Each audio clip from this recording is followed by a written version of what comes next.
Hoodoo plant mamas, get your soul fed and your spirit read. This here ain't no trend. I possess the power from way back when. Back when folk were stripped from all of their kin, so they had to find the magic within. So I call on my ancestors and gather my herbs. I conjure at my altar. Voodoo plant mama. I manifest growth and I release trauma.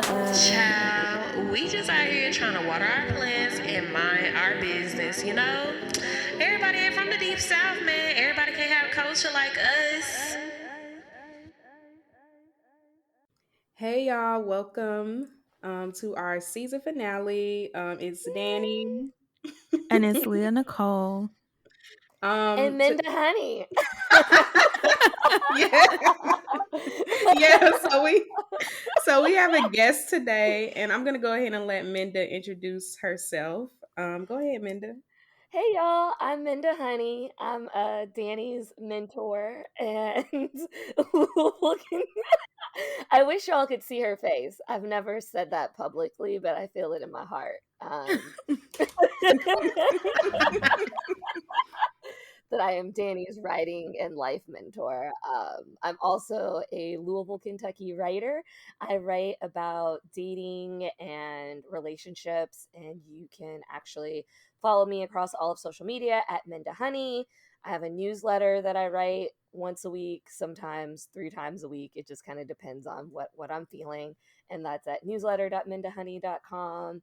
And I also have a book coming out about dating in the early aughts during the Obama years as a Black woman in Southern California through my 20s, called An Anthology of Assholes. And that will be out summer 2023. So be sure to follow me and keep up to date with the progress of that project. Yes. Well, we're gonna talk a little bit about An Anthology of Assholes, which is such a cool title. But first, let's just do a check-in and we'll start with our guest. How are you this morning? I'm great. I got up, I took myself a lengthy walk this morning and then had my mid-morning nap. So, yeah, I feel good. I feel refreshed, ready to go. If you hear any background noise or any sort of ethical hesitations on my part, it's because I live next door to a Black church. So every Sunday is really a reminder of what type of behavior I should be exuding. Ooh. Thank God I don't live by a church. Leah, how are you today? How are you doing? This morning I woke up and I realized I have food poisoning. So it's been a fun morning. It's been a fun morning. Oh I just took a nap. no. Yeah, I feel better now than I did this morning. But yes, I am going to try my best. If I sound tired, that's why. Wow, I'm sorry. Listen, it seems like all the people that don't deserve food poisoning get it, and then meanwhile I'm over here half cooking chicken, not even sure Oh if my it's done, God. and and I'm still here. So It was from like a Uber Eats order because it was like sitting around for 30 minutes waiting for a driver and stuff. So by the time it got to us, it wasn't food safe. But I didn't know that until I woke up and my stomach was hurting. Oh my Yeah, no, I goodness. literally told them I refused to pay for an order once because the driver had let it. In fact, the only time I ever used Uber Eats, because the driver just let that. It was like a sushi burrito, and I was like, I am not eating this. I am not paying for this. Like, this is not Oh okay. They tried to no. haggle me for the amount of a refund they were going to give me, and I was like, oh, no, no, no, no.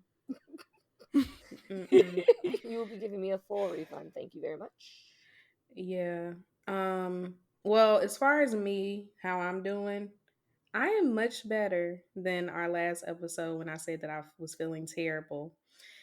I feel very refreshed. I have been dissociating. I think my brain doesn't know what to do with not having anything to do for real. So I've been like, I've been experiencing like moments where I'm like sitting in silence, like just sitting there and like, what So, are we like doing? meditation, I you've don't even been know what to call it. meditating. Maybe that's what it is, like forced meditation. I literally just have been like in and out of like I've been thinking a lot too, so maybe that's what it is. So it's who knows.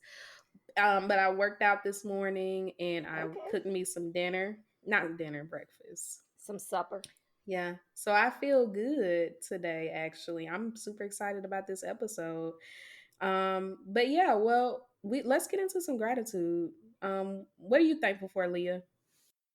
This week, I'm going to get my second vaccine shot. So I am very thankful for that. I'm very thankful to be vaccinated fully in a few weeks once it goes into effect. So that's what I'm thankful for. What about you, Minda? I'm thankful for you, Danny B. Well, I appreciate that. I feel like no, I didn't, but I'm thankful for you. I was gonna say when we did our episode, we were talking about women that inspire us. I feel like I said you, maybe I didn't, but you inspire me. Like you've changed my entire perspective on something. So I'm super Aww. thankful for you, and I'm thankful for both of you. I'm thankful to be here. Like I don't know, yeah, thankful to be here with y'all to talk shit. So yeah. So before we get started, I just want to thank everyone for another season. As Danny said earlier, this is our season finale. The show will be on hiatus this summer, and we do plan to return the first week of August. So if our social media or our email is a bit inactive this summer, we are on break because, as we said after our first season, rest is very central to what we are doing. This is labor and we deserve vacations too. So thank y'all for supporting us, and I hope you will join us for season 3. And it's a great Yes. opportunity for folks to get caught up if they've missed Mm-hmm. any of the Yes. past 2 seasons. Mm-hmm. Go ahead and Yes. put the, And share the with your hoodoo. friends. Yes. Put the hoodoo plant mamas on in the car on your hot girl road trips.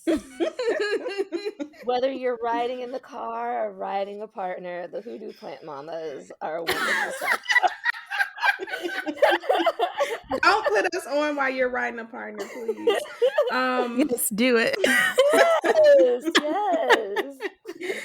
Okay, so all right, let's get into the show. Okay. Okay, Minda, can you tell us a little bit about an anthology of assholes and then what inspired it? Yeah, so an anthology of assholes is it's an essay collection, and sometimes when you say you're writing about dating, people can be very dismissive and think it's a very fluffy topic. But dating, is really kind of a vehicle to talk about all of the major issues within our society. Because class, culture, race, gender, consent, sexuality, politics, all of those things intersect when it comes to dating. Like there's no bigger gap between what people believe and and how they actually live their lives than when it comes to loving someone.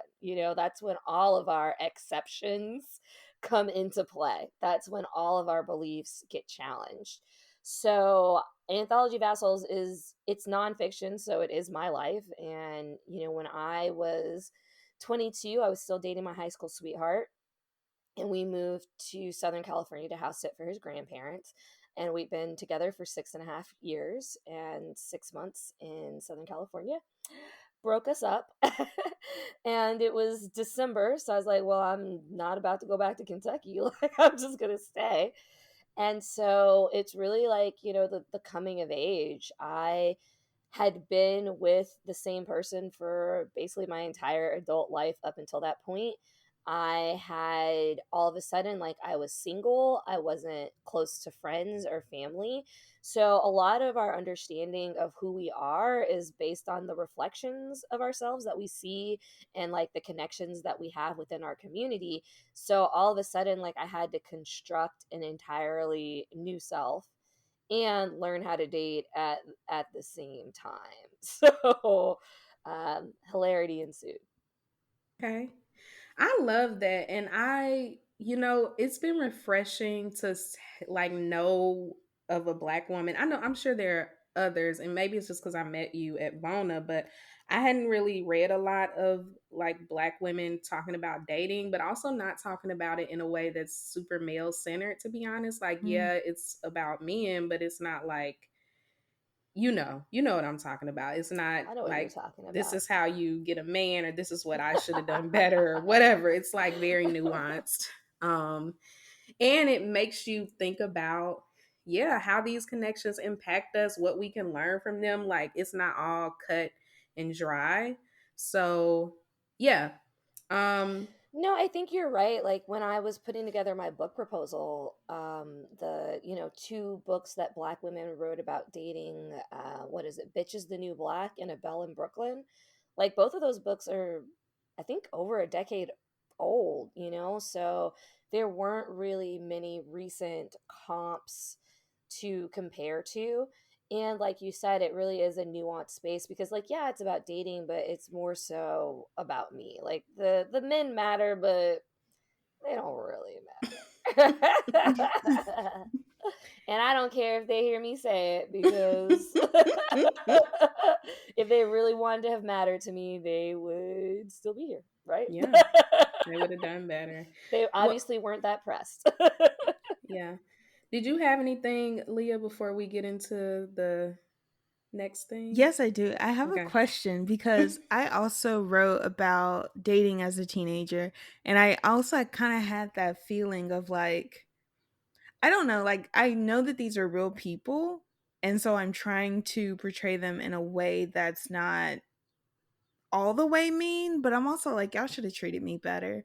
So I'm just interested to see like how you treated, well, you call them assholes, so Yeah, like they were all fuck boys. yeah. I'm assuming I'm allowed to curse on this here Yeah. podcast. You already Go for it. said riding your partner. That was like, oh, this is gonna That's be not this a that's not Minda. a We're that's gonna not a get that curse Minda. word. That's not a Okay. man. Mm-hmm. I said riding your partner. Like that is some classy language. Yeah, well, like I certainly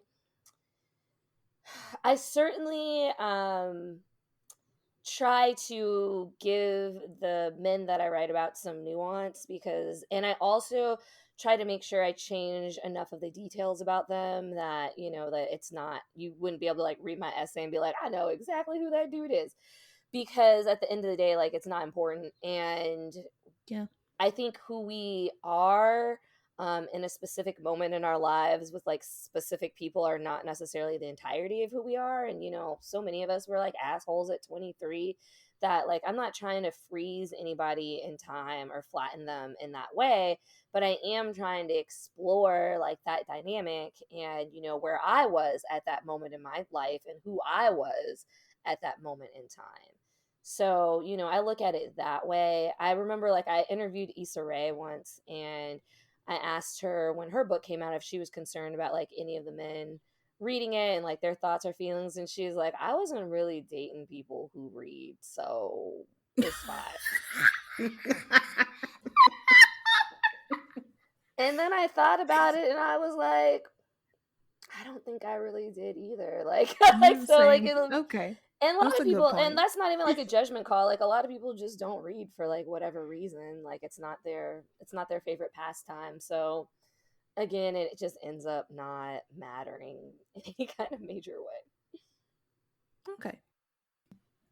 Yeah. Well, I feel like, I talk to you sometimes about dating stuff. So I don't even have anything right now, at least that I'm going to say on this podcast. Um, but so we got some interesting dating questions, Okay. and I feel like there are definitely some things that I've been thinking about, and I think it would All be right. fun to kind of talk to you. Well, this question I thought was spicy. Maybe it's not, but I was like, girl, you shaking the table. I don't know if this is this person, you're shaking the table. All right. So Tiana wrote, I took Issa Rae's advice on being more open to Asian men because we're in the same boat of not being desirable. And when I tell you the intellectual combos and relatability is 100, I haven't given up on Black men, but I've been called intimidating because of my accomplishments in travel. Have any of you dated interracially? Interracially, do you have similar experiences?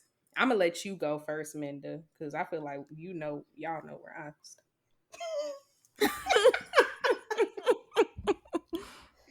I mean, I can't look down on, a Blasian love affair being black and Filipino myself. So Mhm. like yeah, I think it, can lead to really wonderful outcomes and wonderful people. It brings wonderful people into the world. Yeah, 10/10 would recommend. I shout out to my Philly Bay, who is a silver fox, and he's Vietnamese, and yeah, he's wonderful. Like it was really when my sister set me up on a date with him when she lived in Philly, my baby sister, and I was visiting her. And she was really kind of the last person that I would expect to set me up on a date. Like people just in general don't, I feel like, set people up on dates anymore. And the date got off to kind of like an awkward start, but ended up going like really great. Like he took I ended up on a double date with basically him and his sister and his sister's partner. We ended up at this kind of like Chinese restaurant where like the owners bring special like things out from the back or whatever, and he lives in like this really dope loft and has a table that has seating for 16, has like painted his own portraits and is growing his own herbs, made his own bitters, had books. It was clear that he had like read the books. Like, like it was just like I was like, damn, like this is what it's like to date an adult. Like this is an adult dating situation. I mean, obviously we live in separate cities, but we are still friends. It's never been complicated or messy. Like just this understanding of like, wow, we had a really great date, but now we live in different cities. Everyone still respects everyone in this dynamic. Like, yeah, I cannot say enough good things about him. And I don't know necessarily that all of those things are tied to race, but it was really refreshing. And I think that that means that you can find really great dating opportunities anywhere that you look for them. And I think that there's a difference between dating outside of your race and dating other people of color and dating Mhm. outside of your race and dating white people. Like I Mhm. don't think it's the same thing at all. And I say this as someone who's dated more than a handful of white men and who tends to date black men. Last night I was out with a couple of friends and I was like I was like, yeah, I don't usually date white men, and this white dude at a bench over like turned around real hard, and I was like, you better listen to the rest of the story, because the story goes, I don't usually date white men, and I gave this white man a chance on Bumble, and we only got like 15 minutes into our conversation before he said something racist. So really, like, and sometimes, yeah. So I mean, there are trade-offs there. So yeah, I think that if you are interested in exploring and dating outside your race, you can totally do that, but you don't have to do it in a way where like you're like comparing that race to black men necessarily, or whatever black partners, because I know we all hate it when a black man tries to justify his love of white women by putting down black women. It's like it's just not necessary. Like it doesn't have to be a comparison sort of situation, but I think that you can certainly have good experiences dating outside your race. And it's probably not going to be a one or done. So it's really like you're just adding more people to the gumbo. Like you're not, instead of this just being, I don't know, what's a soup that only, instead of you just having tomato soup every day, all day, now you're having gumbo. Okay. Like who knows what you're going to get with each spoonful. Yeah, that makes sense. I'll say about this, and not just exclusively black men, but black people of various genders. So I used to be one of those people who's like, I only date black people, da da da da da. Mind you, I've never been romantically involved in any capacity with someone that wasn't black. So there's that. But when I as I started having experience with other black people, not just black men who were like had preferences for literally white, mostly white women and femmes or lighter skinned people, that's when I realized like you're out here limiting yourself to people that like you think because they're queer, because they're this, that they are automatically like not doing the same weird stuff with black women. So that's when I became like more open, but I still just haven't, like, I'm probably more open to like dating other people of color just Hmm. because of my experiences with white men soliciting my attention has been this weird, it's always like feels like fetishy. Mm. um I haven't had an experience where I felt like, oh, this white man is trying to talk to me and this feels pure. It has never felt pure. That's not to say that other people, I know people that have different experiences, but for me, I'm still kind of like, I'm open, but I definitely have a preference for black people. You know, even though There, half of them don't like black women. So yeah, there are different standards, like you have different standards in place. Like that my expectations for a black partner versus a white partner are going to be different. Like, hmm. What about you, Leah? yeah, Leah. So I have dated interracially. I've dated black people. I've dated non-black people, and I've dated white people. I currently live with the white person. How's And that so going? I mean, it's going. We've been together 6 years this month. So Don't move to Southern California. Don't do it. I moved to Wait, Florida with him. We've been here 4 years. So what's wrong with Seth? Is something in the That's where water there? me and my white boyfriend moved, and then we didn't make it. So Oh, I after didn't. 6 years, so it's like get in the danger zone, Leah. In the danger zone. we'll see what happens after this year. But yeah, I do agree with Minda. When I had dated non-black people of color when I was younger, I didn't consider it interracial dating because we were all in the same like black and brown circles. And I have had people ask me, you know, should they date a white person or something? And I usually say no, and it's just from it's not because of the person I live with, and that's what people think. It's because I have been approached by white men before, but sometimes when you turn them down, you get called a nigger, and I'm like, for your safety, I say be very cautious and do What's not. the wildest thing a white man has ever like said to you on a date? This one guy, I was talking on the phone with him, and I was telling him that I had eaten chicken. I was very young. He was like, the next time I eat it with hot sauce and call him while I'm eating it. Oh my This is what I Ew. say when I say I don't god. recommend. Ew. Oh That is like I don't so recommend. foul and weird. And I was on a date once with a guy who was telling me about a marathon he was getting ready to run, and he was just talking about how when he's running and he outruns black men, it makes him feel really good because like genetically he shouldn't be able to because the tendons in their legs are longer. And I was just like, no. Oh my god. Oh my See, god. y'all are building a very strong case for me to just stay where I'm See, I said at. proceed with caution. Proceed with yeah. caution with white men. I have another friend. She's black. She's darker skin, and she said she was out on a date with this white guy who asked her if she was the same color all over. Oh my god. Yeah, see, that's the thing. And I think some people like don't realize that being fetishized is not a compliment. And Mhm. I've talked to or seen conversations where darker skinned black women are like, well, I went to Europe and they love me there and da da da da da. But I'm like, or white men love me and love my dark skin, but I'm like, okay, but for what reason? I don't think like when someone like, yes, someone should think you're beautiful and desire you, but there's a thin line with these white men that y'all are saying love But you and your chocolate skin.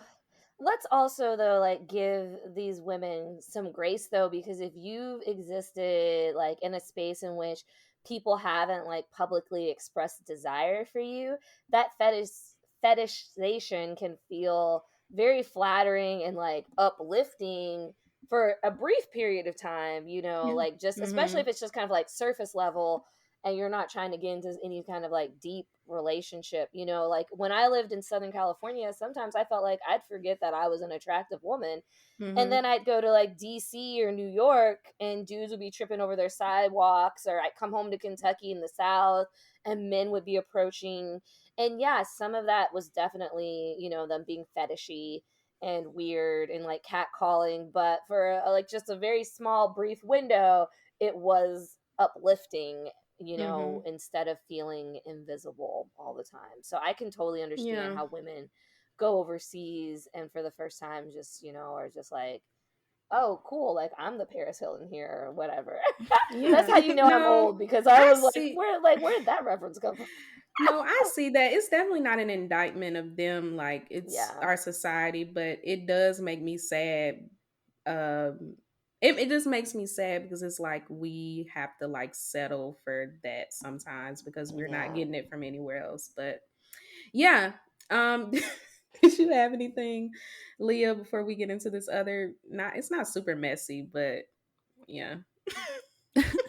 No, I don't. So I can ask the question. So Catherine wrote about non-monogamy because apparently people think that millennials, this is a new trend.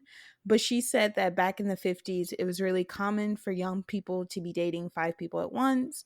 Our grandmas was taking one guy to the sock hop and then going to the drive-in with another the next day. And so so the next question is from an anonymous person who said, how do you get out of this cycle, this like hookup cycle? How do you get out of dating multiple people? Yeah. Yeah, So I don't yeah. think non-monogamy and just like dating multiple people are the same thing. Yeah, like I think our grandmas were like shopping around, like they were just Courting. They dating. were Like they were just courting. Shopping, that's a good They word. yeah, were they were just courting. dating. They were courting, they were dating, they were just having different experiences. But that's different than like non-monogamy. I feel like non-monogamy has rules and parameters and is a discussion and is kind of the answer to default toxic monogamy. So yeah, Mm, they're I think they're separate things. Okay. yeah. I think so too. I you use you, this we had a conversation and you use toxic monogamy.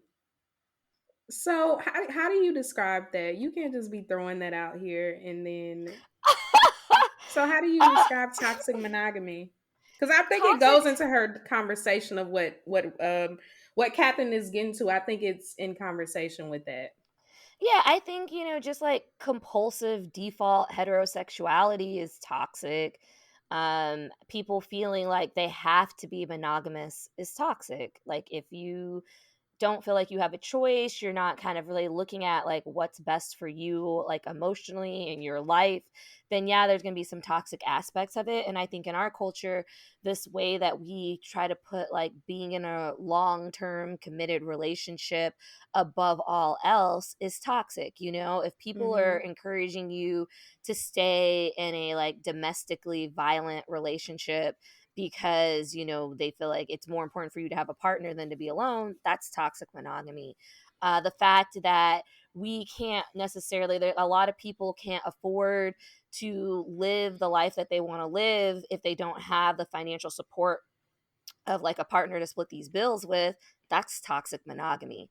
You know, if you feel like you are superior or more accomplished than someone else because you are in a partnership, Or then married. you are toxic monogamous. Like, Yeah. like Oh my gosh. That reminds me, I didn't read the comments because I was scared. Well, I read a few of them, but Erica Hart posted about how cis het people use like marriage and stuff as like a personality type. And I was like, oh mhm. my gosh, that is so true. And I'm sure people were in the comments mad, but it's like, yeah, I think I can see that also falling under it because it's like you are so many things outside of your relationship to someone or your marriage to Mm-hmm. someone. But the internet would have us believe different. Yeah, and you know what? It's not good for people who are monogamous either to have their monogamous relationship exist under toxic monogamy because, like, an example of something that I was talking about in one of my essays recently was like one of the things that I'm most fearful about as I get older and continue to be single is like, what if I get sick? Like, who's going to take care of me? Like, and then I was able to look around and be like, well, no, because I have friends who are like LGBTQ, and like when they've needed care and compassion and were single, like the community that they were active in stepped up. And then I thought about like my friend who's cishet married, and when she got really sick, yes, she had a husband, and yes, that husband uh, did a lot of like the heavy lifting, but you know who else was there? I was there, her family was there, her other friends were there. And what if we had all just been like, well, that's what a husband's for? And then that wouldn't have been fair to her because she wouldn't have gotten all the support that she needed. And it wouldn't have been fair to him that he wouldn't have gotten like the breaks that he needed and, the support that he needed to be like, the best husband in that relationship. And you hear so many stories of women who get sick and their husbands ain't shit, and the husbands expect them still to like keep the house clean and care for the kids, and those women are very isolated and all alone because toxic monogamy has separated them from their communities and from other sources of care and compassion. So so really, like, whether or not you decide to be monogamous, toxic monogamy is like hurting us all, like a toxic form of anything, just like men need feminism. Man, People who are married also need for monogamy to not be the default. that's such a good point about that. I think I worry about that too. And you put that I worry about the like who's gonna take care of me and when yep. But I want to talk about this question, the anonymous question, how do you get out and stop in its tracks the hookup cycle? Because I think that's something we struggle with, or some people, a lot of people. I'm just speaking from my community of friends that are in our 20s with hookup, like where it feels like you're in a hookup cycle and you kind of sort of want more, but you still keep falling into this cycle where it's just hookups. And I feel like that's something I've struggled with. So, what are y'all thoughts on that, or that kind of thing? You stop hooking up. Oh Yeah, my I was gosh, like, it's I don't not that know. simple. It's This not that person it's asked the question for a reason because people really I know struggle with it that. we have talked about this. The answer is easy. The actual like reality of doing it isn't. But that's basically what it comes down to, is like, if you don't want to be a part of hookup culture, you got to stop hooking up because you only have control over you in the dynamic, right? Like, just because you want more from a person doesn't mean they're going to give you more. So, it doesn't mean that they're going to become a better person. So the only thing you can do if you don't want to be a part of hookup culture is to remove yourself from hookup culture. That's it. Like, that's your only choice. So I'll say this because I feel like people who struggle with this aren't getting grace, like with the with the responses. But it's like, No, I don't want it to seem like I'm not giving people grace, because I but I certainly think there's so am many going layers through to that. it. Yeah, like, I'm going through it myself, but I know that like it's so obviously, like, my book is called An Anthology of Assholes, so I've dated a lot of assholes, but it's just like, and it sounds cliche, but really, like, like, people only do what you allow is like so real. And so the second that I was like, you know what, I'm for real done with these assholes. If I'm dating somebody and it's not a right fit, they're not treating me right, or I'm not getting what I want, then I'm gonna speak up in that relationship and tell them what I want. Because a lot for me personally, when I find that I fall into these like hookup situations that I don't want to be in, it's because I am not vocalizing what I want from, or what I need from, the relationship, because I'm scared that that person's not going to give that to me or want to give it to me, and then the relationship is going to end. So you don't say Mm-hmm. anything, you keep quiet, you just kind of like go along, And then the whole time you're hurting your own feelings. And so the second that I got to the point where I was starting to like articulate what I wanted and needed from relationships, and then accepting what that person could or could not give me, if they couldn't give me what I wanted, moving along, I found that I was starting to date better caliber people. So like if you've read my essay, A Farewell to Fuckboys, you know, and it's about like, yeah, like this dude's a fuckboy and he didn't treat me well, but also there was a part of me that was being manipulative because I was trying to like do whatever I could to try to make him interested in me. And, you know, and that's manipulation too, because I wasn't presenting myself for who I really was, and I wasn't being honest about what I wanted. Like if you're just like acting like everything's cool and hunky dory, easy breezy, then you can't really be that upset when the other person is like, okay, yeah, we just easing and breezing. Like you like, you can't be upset about the dynamic you helped establish and are participating in. And a lot of it comes from fear, because we're afraid that if we say what we really want, we're not going to get it. But guess what? You're not going to get it either way. You're not going to get it from that person either way, unless it's something they want to give to you. So the best thing you can do is to just move along as quickly as possible to the next person and hope that that's the person that's going to be able to give you what you want. And I know it's frustrating and it's hard because there really are just an extraordinary amount of terrible people out here, you know, just constantly dating. And I read that book Attached, and they said the issue with that is that people who are terrible to date get left in the terrible dating pool. And so then people who are genuine end up like constantly reconnecting with like just terrible person after terrible person. And it's just a numbers game. It's just a numbers game. But if you're honest about who you are and what you want, and you're upfront about it, and you don't partake in any of this dating advice that tells you like you're not allowed to like on the first date, like no, like I had a girlfriend who, once she decided that she was done with the bullshit, she started telling men on every first date, like, look, I'm looking to get married. I want to be married before the end of the year. I want this. I want that. I thought she was just out of her mind. She was not. She found the man who was like, yes, this is what I would like too. And guess what? They got married before the end of the year. He's wonderful. They got a beautiful house in Atlanta. He's wonderful to her daughter. Like they got that lovely dual income life. And it was because, you know, like you people can't give you what you want if you're not telling them what you want.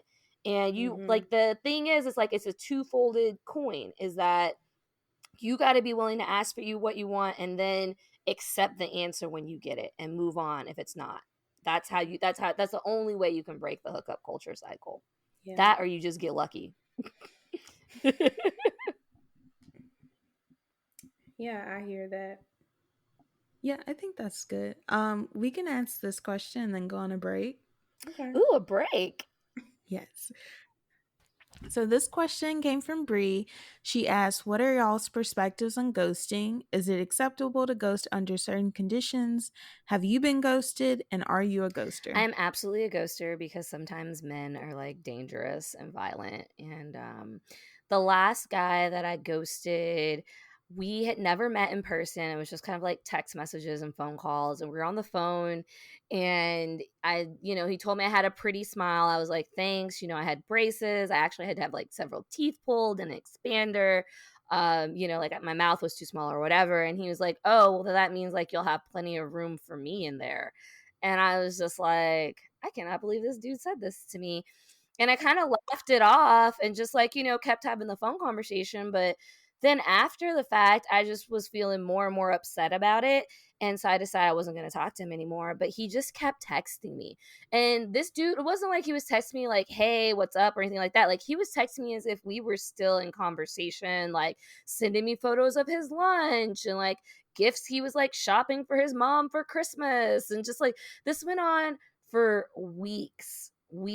And finally, I was walking home from the bar one night and had my phone in my hand and accidentally called him and like hung up real quick. But then he like called me back. He was texting me. He's like, I just need to know you're okay, and blah, blah, blah, blah. And so I called him. I was like, look, I don't even know how I accidentally called you. Like my phone was in my hand. I'm fine. It's whatever. And so he's like, oh, cool. And then just tried to like pick up as if I hadn't been ignoring his ass for weeks. So I blocked him and thought I was moving on in my life. This dude found me on Facebook and sent me a lengthy message about how rude I was and how unacceptable it was that I ghosted him. And I was like, well, since you scaled the Himalaya to get this drag, let me give it to you. And I did. And I went in about how inappropriate it was that he would like make a reference about putting his dick in my mouth when he doesn't know me like that. Like that is so disrespectful. They're And creepy. yeah, like and at the end of the day, people don't really owe each other anything. So I think if you haven't been on a date with someone yet, it's perfectly okay to ghost them. If I have gone on a date with someone and I'm not interested in seeing them and they're not like, you know, presenting any sort of harm towards me, then usually I'll just be like, hey, it was nice meeting you. I don't think like it was a connection, like, you know, good luck with dating going forward or something like that. And if they come back with something wild, I'll block them. But yeah, but I don't think you should be like in a long-term relationship with someone and just like move out while they're at work or something like that. But I think there's levels and contexts in which ghosting is fine. How about y'all? Yeah, I agree. I think it is acceptable to ghost. I've used the apps before, and if a conversation is not going the way I want it, or if I'm bored, I just won't talk back to that person. Um, but I also like I have been ghosted by someone who I knew for 6, 7 years, and they just Wow. like decided not to talk to me anymore.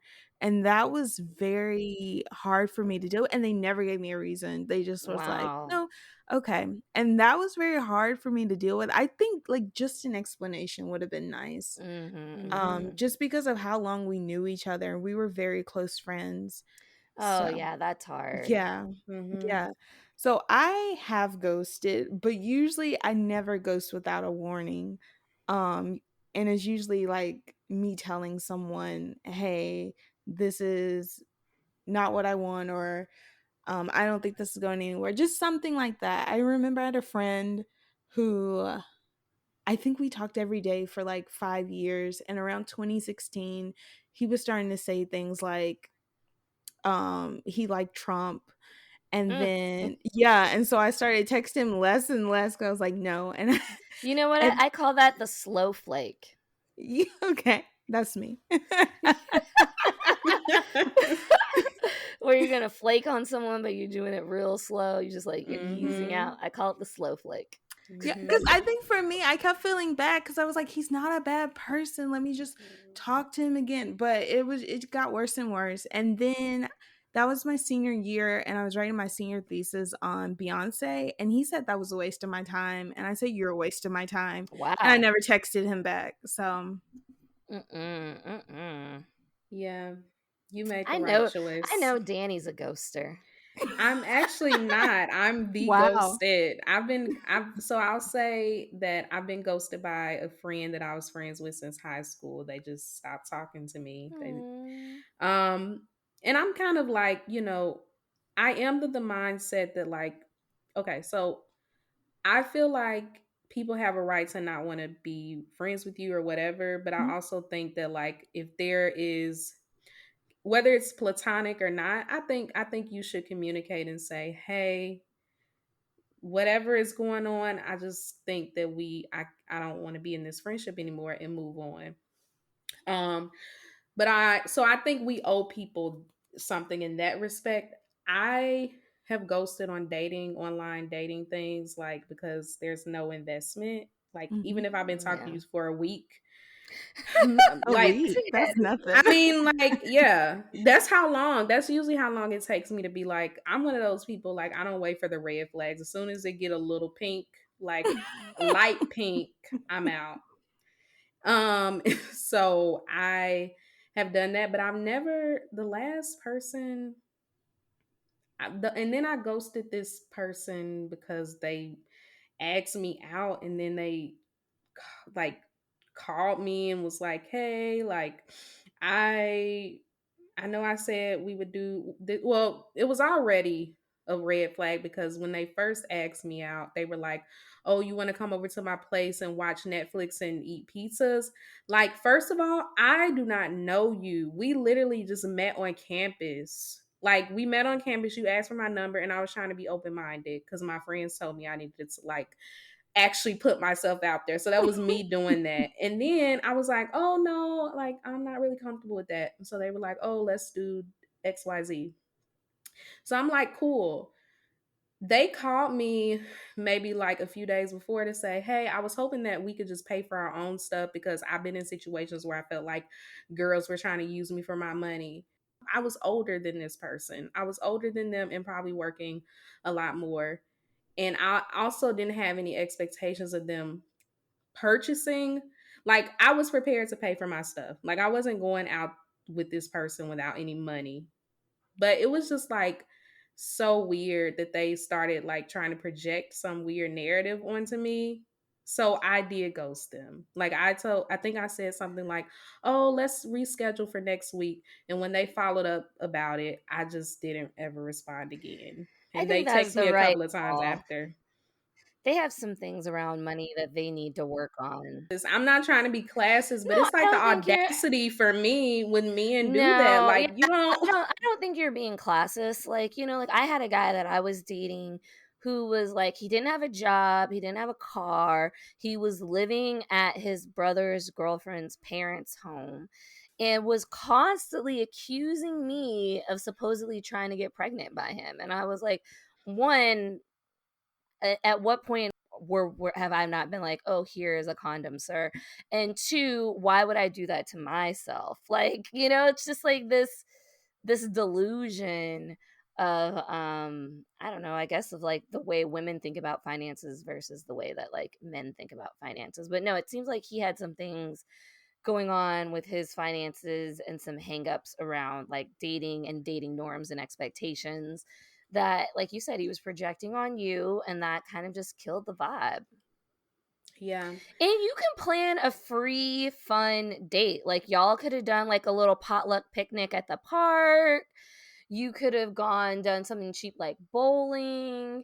You could have gone like looking at stars. You could have walked through a botanical garden. You know, you're so creative, Minda. Why don't you date women? Because, like, no. Did Austin put you up to this? No. I'm just saying, like, for me, I remember telling my for straight men, here's a tip from your pal Minda Honey: plan the date that's within your budget. Just plan the date that's within your budget. You can't afford a steak dinner, don't take a girl to a steakhouse. That's my thing. And that's what I told my friends. Like, we're both in school. I met you on a college campus. You're saying Yeah. you're finishing up you had to do an extra year. I totally get that. I'm a graduate student. I don't got money. So for me, I don't think you're offset from the Migos. I get it. I know what I would it have respected you saying, like, I'm really low on cash. So, like, are you okay with paying for your own drinks? Because if not, we could do something else. And I would have been like, fine. But you started doing this whole, yeah, they be trying to use me for my, for my cheddar. Like, you know what? I'm good, because you were trying to bring me over your house for pizza. Who was paying for the pizza? Yeah, who's trying to use who for what here when you trying to, on a first date, have me do a Netflix and chill thing? Like, I honestly couldn't believe it. Anyway, I haven't entertained a man since, but yeah, I'm not a ghoster. I do it only if, like, and that I'm not a ghoster. You'll have a sign if I'm gonna stop talking to you, but most of the time, yeah, I can't say, yeah. Don't be trying to project onto me just because you're Aquarius discrimination. People think Aquariuses are ghosters, and I don't get it. They actually think we're terrible in relationships. I know people that are like, I will never date an Aquarius again. It's a lot. As a Capricorn, it's a lot to date an Aquarius. I think as a Capricorn, it's a lot to date. Not even just like as a Capricorn. I think in general, it's always a lot to date a person that has the same sign as one of your parents. Like, I think you tap into, like, Oh, yep. Yeah. My daddy is a Capricorn and my mama is a Pisces. Keep it away from me. Exactly. My daddy's a Cancer and my roommate's a Cancer, so Yeah. Oh my goodness. I think it just taps into that sub-level relationship tension and gives the relationship this extra baggage that it does not necessarily deserve. I will say, like, my 6.5 year partner was an Aquarius, and I will say that Aquariuses are like very kind, very loyal, very loving, but also just like are gonna do what they want to do, and art can be a little too just like free spirited, and it's like we got bills to pay this month. Like, what's up? Don't hate us for being rebels, okay? Just like We just forever children, which is wonderful to experience and see him living his free life from afar, separated from my finances. This is very targeted. Woo, okay. So I'm unemployed and living off of him. He's like paying my bills. So he's somewhere telling someone, yeah, she's like doing this hoodoo thing. Yeah, he's like, she's doing a podcast, you know. If that's what he's into and that's what he loves, but like, you know, I'm a Capricorn, and the stars won't let me do it. Actually, the stars did let me do it because I did pay his bills for a significant period of time, but that's how I learned, like, no. And it's different if like a man is paying your bills and you are a Black woman. Like, that's just like what you deserve, I think. I think so too. Especially a redacted man. We ain't gotta. Yeah. It's called reparations. Thanks. Yeah. All right, so we could take a quick break, Okay. and then we'll come back and talk a little bit more about pandemic dating.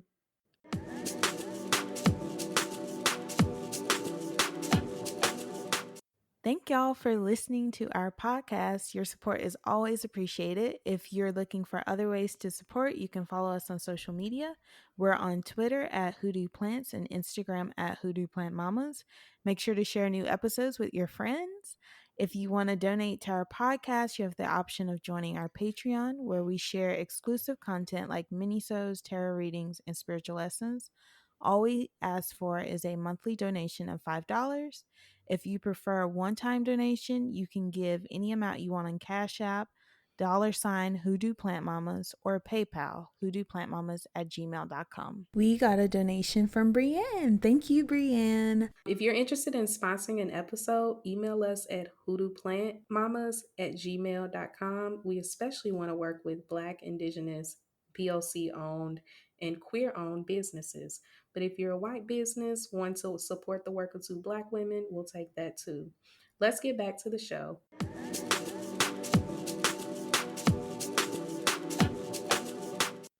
All right.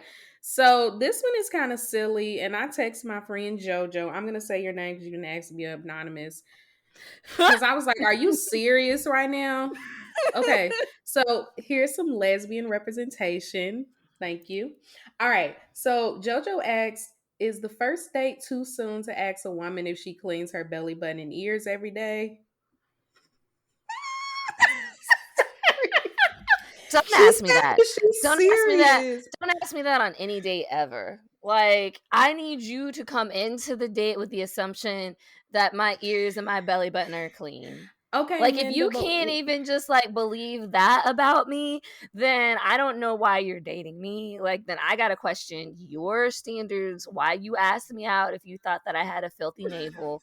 So yeah, don't insult. That's like asking me if I brush my teeth. Like, no, like you got to come in with like baseline understanding, and then if you get close enough to me and realize my navel is not up to par, then don't put your tongue in it. Like, it's fine. First of all, don't put your tongue in my navel. Period. But secondly, is navel not like subtext for something else? Like, are we? No, are we not talking about your navels? First of all, do not ask anybody if they clean. Like, assume that people clean their genitals. If that's what we're gonna do, like, and then if I get down there and it's like, okay, iffy. all right, It's iffy. You know. Well, it depends on the day we had. Like maybe if it reflects the day, like, oh, we've been out all day and anyway. So That's just right. marinating, A lot of people like that. Okay, so with the belly button thing, I guess I was thinking about like if you're all caught up in the moment and some people like to be all like kissing all on you and getting down to the belly button, like if your belly button's not clean, it smells. So it's a fair like thing to wonder about. I wouldn't ask, but if I'm with you and we're intimate and stuff, I think this is one of those things where we're scared, myself too, we're scared to like talk to people about like human stuff. Like if I'm down there and I feel like there's a smell coming from your belly button, if we are like sitting here swapping all these fluids, we should be able to say, hey, like I noticed that there was a smell and I think it's coming from your belly No. button and No. Absolutely not. No. Like, no, I feel like we need your friend to be on the show as a guest to let us know, like, what was the context, like, under what circumstances did this happen? Like, maybe I need to stay in my own lane, and this is some lesbian shit that I don't know about no, it's not. Anybody can have a because it's not like cishet men have the greatest reputation for like bodily hygiene, but I have literally never ever come across any issues with like a man's navel smelling some type of way or him thinking something about my navel.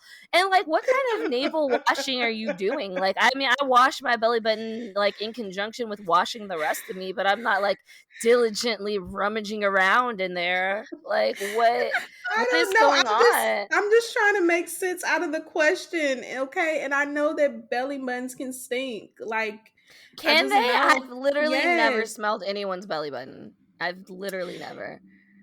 And I've been with bodies of all sizes. My body has been all sizes, and I've never like one time, I don't know when that. it was. It wasn't recently, but I feel like one time I stuck my finger, and it wasn't like it was clearly before I took a bath because I also cleaned my belly button with the rest of my body. I've stuck my finger in there and been like, this is a kind of strange smell.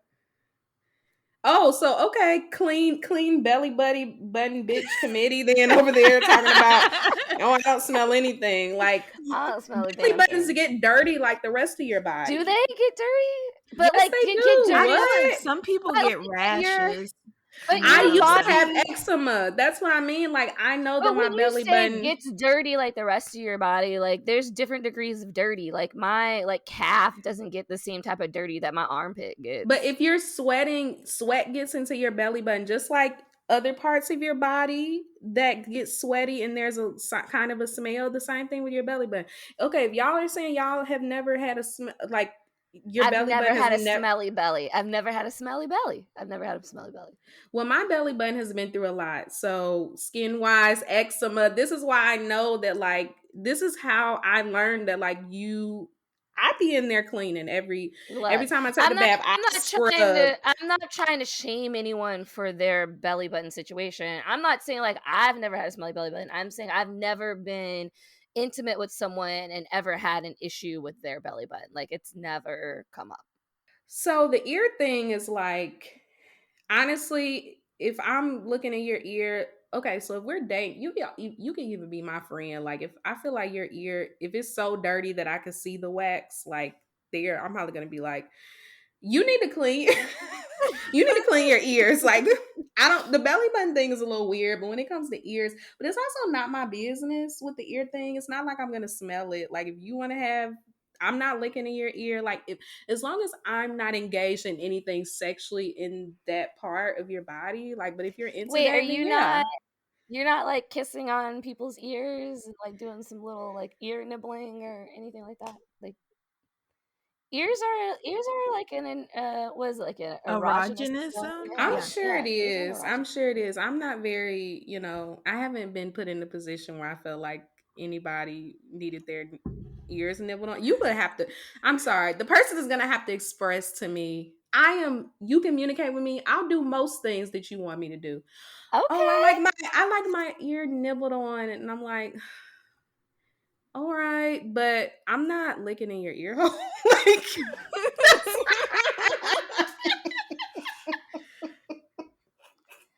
I don't know. I'm don't want anybody licking all in my ear because that's just like wet and sloppy. I've definitely had dudes do that and it's gross. But like some nibbling, some like Like on light the earlobe. kisses. Yeah, like that's nice. This That's is a nice. veteran right here. I don't think I'm gonna start getting into like the veteran exploits until I'm in my 30s.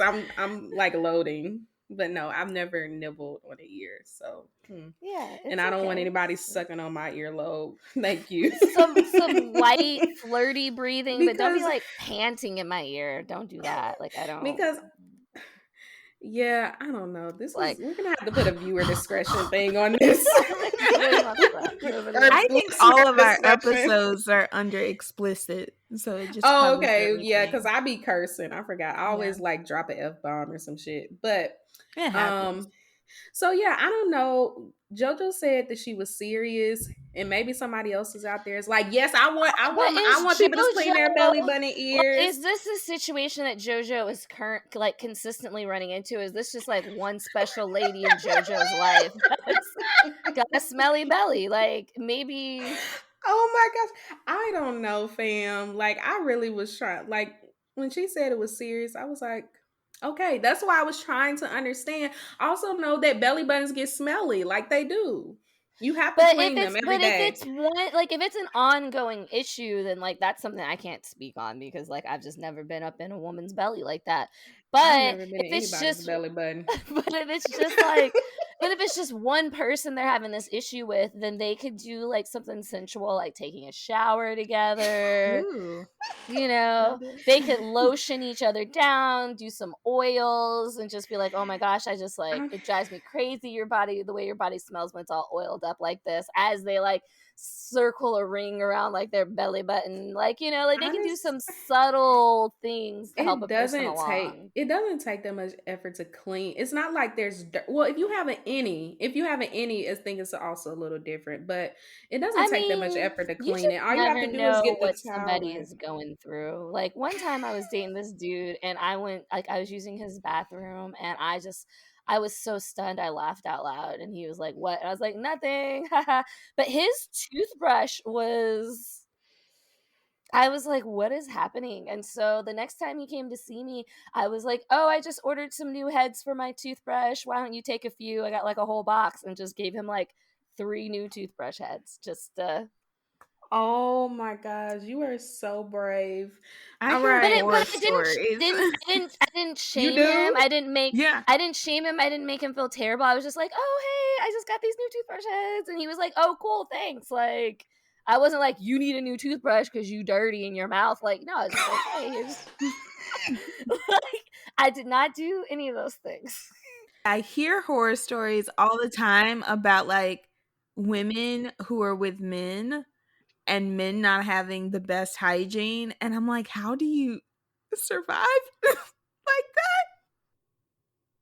So I understand JoJo asking hygiene questions, but yeah, I mean, women can be dirty too. I'm not all genders. Anyway, so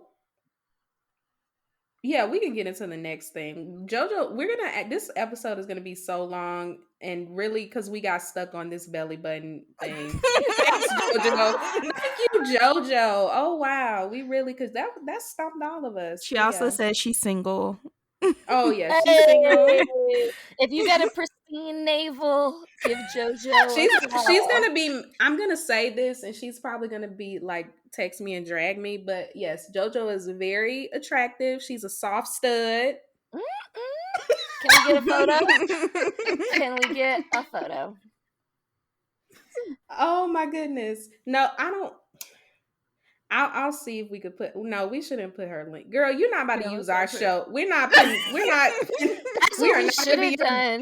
We should have done some dating service type stuff, like Hoodoo Plant Mama listeners who want to like get together with each other. Because I can't be the only fine person who listens to this podcast. So. I know you're not the only fine person that listens to this episode. Okay, if you're fine and single and you listen to this podcast, slide into my DMs at Minda Honey. Your finances need to be on point so that you can travel to Louisville, Kentucky, because there are no cheap flights to this city. So clearly is really it wasn't that.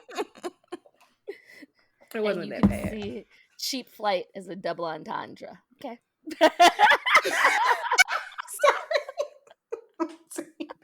All right. Okay. All right. So yeah, we can get into that next thing, Leah. Okay. Yeah. So I was asking my friends if they had any thoughts about dating, and one of my friends, her name is Rachel. She dates women Hey, and men. Rachel. She dates women and men, and she said dating women is fun, dating men is exhausting. And I 100% agree. I've only dated men, but still. You know what? I think that dating, doing anything with men is kind of boring. And like for me, I feel like I was going through this period in my life that I passed where I was so easily impressed by men that could just hold a conversation about shit like books and like, yeah, believe black women. I love black women. And I used to be like, yes, oh my goodness, it's so nice. Oh, he's in touch with his feminine side. And really, it was just like, oh God, you trying to find the woman in everybody you meet. Like, you literally just trying to find this like feminine side because toxic masculinity. But yeah, I would agree. I would say boring. And I would say other people who aren't men are just, even the ones that like did me wrong or whatever, I genuinely like spending time with them and talking to them, and the conversations were like so much more interesting. Yes, dating men is boring and a little exhausting. I only ever date men, so I don't have anything to compare it to, but I feel like, my queer friends be going through it too. So, That's why, what has really taught me, this is why I'm not trying to be like woke when I say all genders, but seriously, so I had to stop dragging black men for stuff because I was like, y'all, I'm sitting up here experiencing this with people that aren't black men. I'm telling y'all, it's all of them. We need to just put some folks in a box. Like, this is toxic masculinity, and it's a bunch of people, and they're trash. So, nah, for real, queer folks be going through it, and it's probably way more messy. Yeah. So we did have a question about dating in a pandemic. Bree wrote, how do you go about different COVID dating expectations and whether or not to judge them based on that?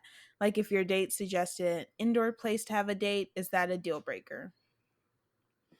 I think that y'all just got to be kind of open to having the conversation because everyone's going to have different levels. So I don't think it's wrong for that person to suggest that date, but I also think if you're not comfortable with that, you should be able to say that and they should be understanding of it. And if they're not, then they're not the right person for you. But yeah, everyone's got different kind of like norms and feelings behind it. So you're just going to have to kind of suss it out and have some conversations around it.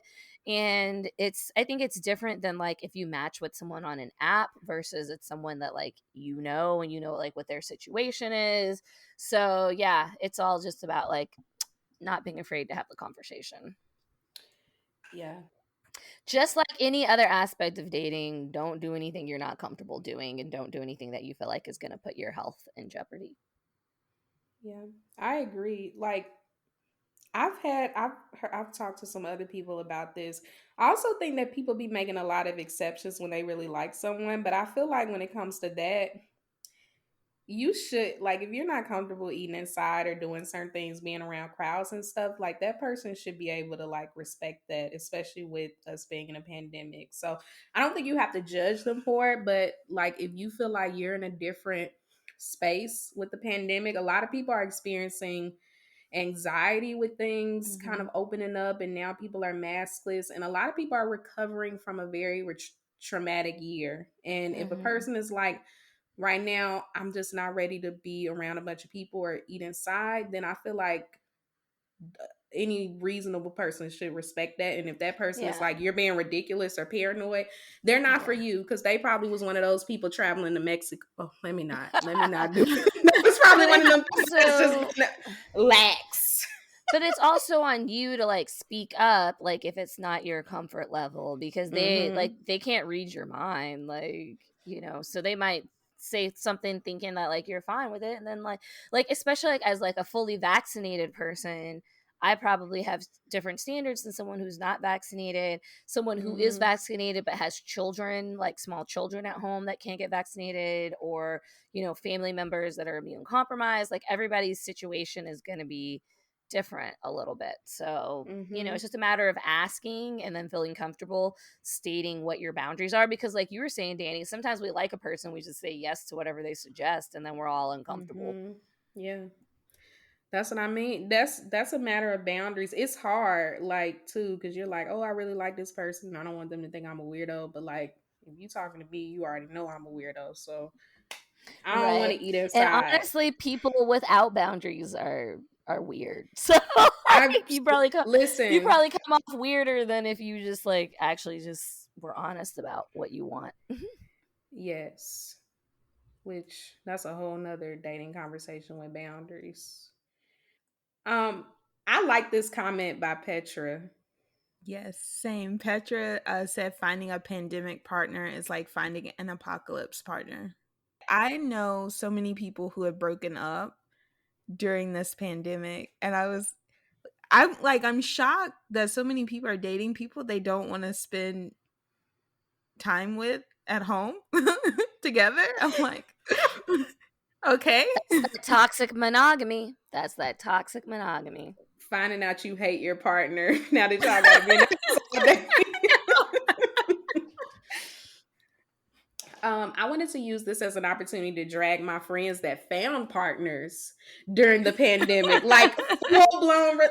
Wow, that's crazy. I know multiple people, and I'm just like, wow, must be nice. And it wasn't that they were being reckless or anything, but it's like, oh, you know what has been good about dating with the pandemic is that people have been able to connect virtually. So this is what I've seen happen, like online dating, and maybe there's more diverse people on online dating now that everybody was kind of stuck in the house. I wouldn't know because I didn't get back on there. I'm done with Tinder and all that. But Same. I think it seems like maybe it got better. And also people like meeting on social media and stuff. So I think that helped. Because I feel like when you talk to people on social media, you actually can figure out. I feel like it's easier to talk your way into like realizing if this person is like a good fit versus, oh, this person is sexy and vibes is really No, just I had a boyfriend at the beginning of the pandemic, and then when the pandemic set in, I was like, actually I think I want to ride out the end of the world alone. But I saw him upset I didn't know recently, and this. he had a girlfriend. He was out with someone, seemed like a girlfriend. So he's doing okay. He found the person that wants to be with someone who has no appreciation for companionable silences. So like I'm glad they found each other. For a person that writes about dating, you sure kept that under wraps because I remember you casually said that, and I was like, boyfriend, and you broke up. I was like, when were y'all together? I love to see it. I met him on New Year's Eve, and he was my boyfriend by Valentine's Day and my ex by the first week of the pandemic. Hey, at least you got your Valentine's Day gift though. That's nice. It was not worth it. He got me like a chocolate chip cookie, like a heart-shaped chocolate chip cookie. Oh my gosh, Minda, please. I know you're lying. He told me he was going to get me the most obvious thing, and I said, "Oh, flowers," because I had flowers all over my apartment, and because his office was like right next door to my favorite florist. So I was like, "Oh, you're giving me flowers," and he laughed. And like the next day I got a delivery, and I'm thinking it's the flower girl. No, it was from the coffee shop next door to the florist, and they do these like big heart-shaped Valentine's Day cookies and these pre-made mixtapes full of music I don't listen to. And he's a musician, so it's like, if you're gonna give me a mixtape, you had better put it together yourself. So it was just like lazy, and I tried not to be upset about it because we hadn't been dating that long. But and when my mentee Austin had asked us what we were going to be doing for Valentine's Day, I was like, oh, we don't actually have plans. because he has not asked me to do anything. So like I'll see you at queer prom at my friend's bar. And he was like, "Oh, I didn't realize, like I made plans to play like video games with my bestie, and like I just Oh my we haven't really gosh. been dating that long." I was like, "How long do you need to be dating to celebrate your relationship?" He's like, "You're right, let me make a reservation." Like, but then like on the way to dinner, you know, as I'm trying not to be upset about this heart-shaped chocolate chip cookie, I don't even like chocolate chip cookies, he told me he loved me, and I was just like, wow, that was like a whole Oh 180. How'd no. we go from Oh my we haven't been gosh. dating long enough to take you out for Valentine's Day, but now you're telling me you love me? Like, it was just a lot. The relationship was doing a lot. So I have a question, y'all. And this is gonna make our show go longer, but it's fine. It's the season finale. I'm Other just saying, podcasts Danny be was like, upset I didn't tell her about this boyfriend, and then was just like glossed over. no, I have a serious question for women who actually date. I'm hookup culture. I'm like a slave to it apparently. But Come on, come on, that's not fair. Don't no, be. you just dragged me earlier when that's why I didn't say anything. I was like, "Ugh, this is so rude. Like I can't believe I'm getting dragged on my own show about my poor communication skills." It's fine. It's fine. I don't mind, looking truth in the face. But We all been there. We all been there. okay, so like the boyfriend, girlfriend, partner thing, Mhm. like I've Mhm. always been Mhm. so confused about this. And maybe it's because I don't really do the traditional dating. Like, how long does it take for people? Like, in my mind, I'm like, oh, you have to talk to a person for like, I don't know, 6 months before it's like we're exclusive, you know? But a lot of people meet someone and they're like, oh, yeah, this is my boyfriend like a month later. And I've always thought that was kind of weird, but is that just I think normal? every relationship moves on its own timeline. For me, I'm usually like, you got 2 months. Like, 2 months, like, either this is a thing or it ain't a thing. And usually it ain't a thing. Like, I have a very hard time getting over that, like, 2-month hump with a person. Yeah. Um, as an adult, for me, it was like 6 months. And even I was kind of like shopping around, so I think that's part of why it takes so long. Yes, shopping. Yeah, shopping around, trying to see if there are other options. So Hmm. it takes a while for Okay. me. I That don't trust makes people. sense. No, that makes sense because it's gonna wear me out if we've only been like knowing each other for real for like a month and you're talking about I love you. That has always been very uncomfortable for me because you know how long it takes me to even say I love my friends? Like I love my friends, but even just saying like lately I've been doing that, but these are friends I've been people I've been friends with for years. So you think after 2 weeks? Okay.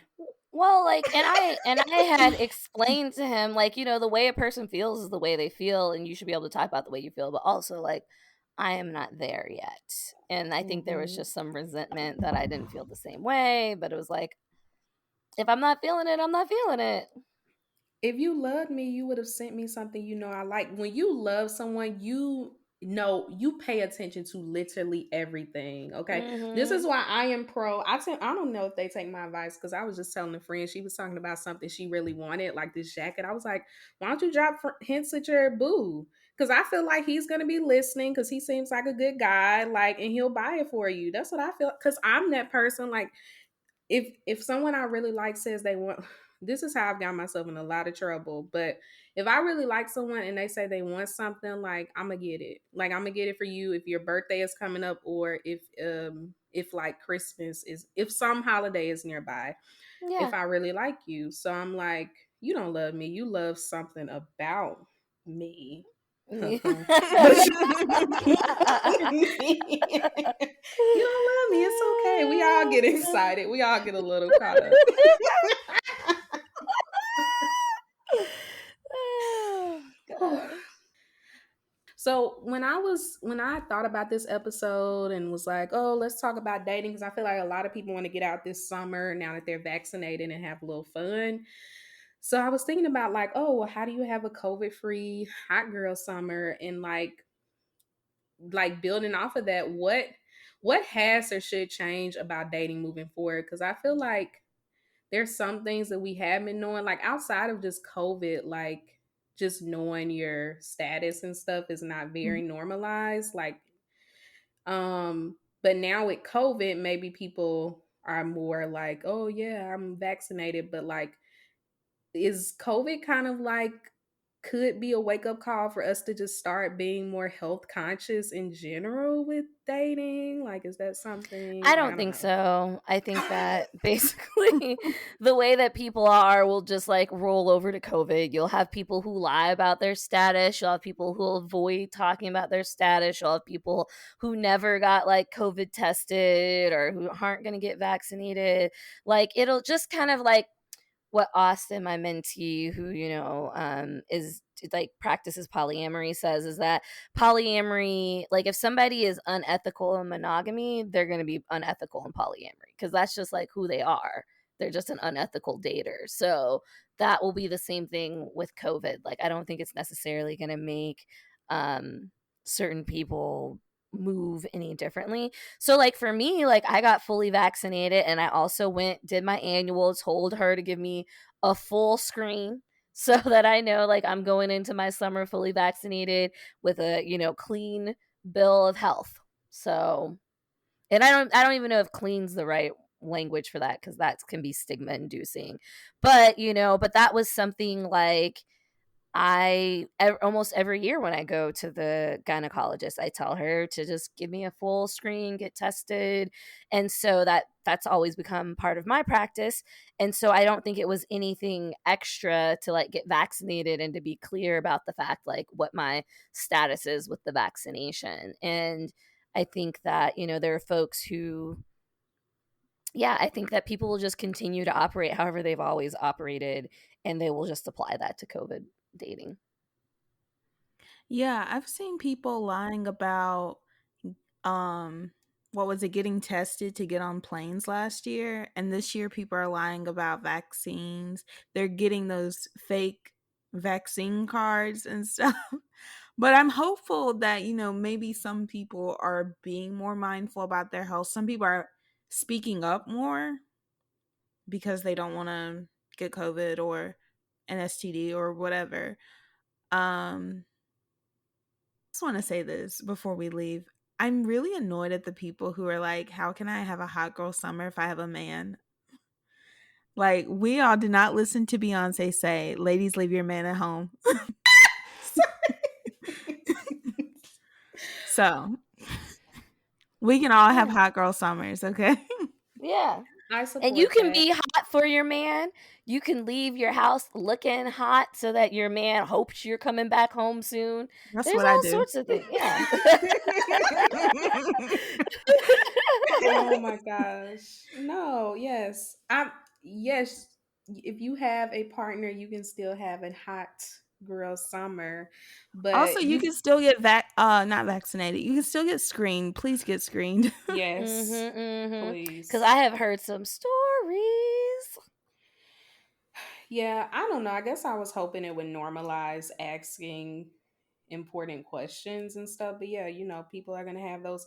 I just this is I don't mean it in like a super arrogant way or anything. I just don't foresee me coming into contact with anyone like that that's gonna be like the person would probably just tell me the truth. Like I don't want to get the vaccine or something. Or as long for me it's like, okay, well, if it's a matter of you don't want to get the vaccine, if it's not influenced by conspiracy theory shit and it's more like you want to wait and see how it plays out, then fine. But like, yeah, I just feel like the universe has blessed me where I'm just not coming up in contact with people that weird. Like, I don't know. But I guess it's still possible that I didn't even think about that because I feel like those kind of people, there's always like a sign. Like you always kind of see like, hmm, you seem like you lie. Like you lie a lot. I don't know.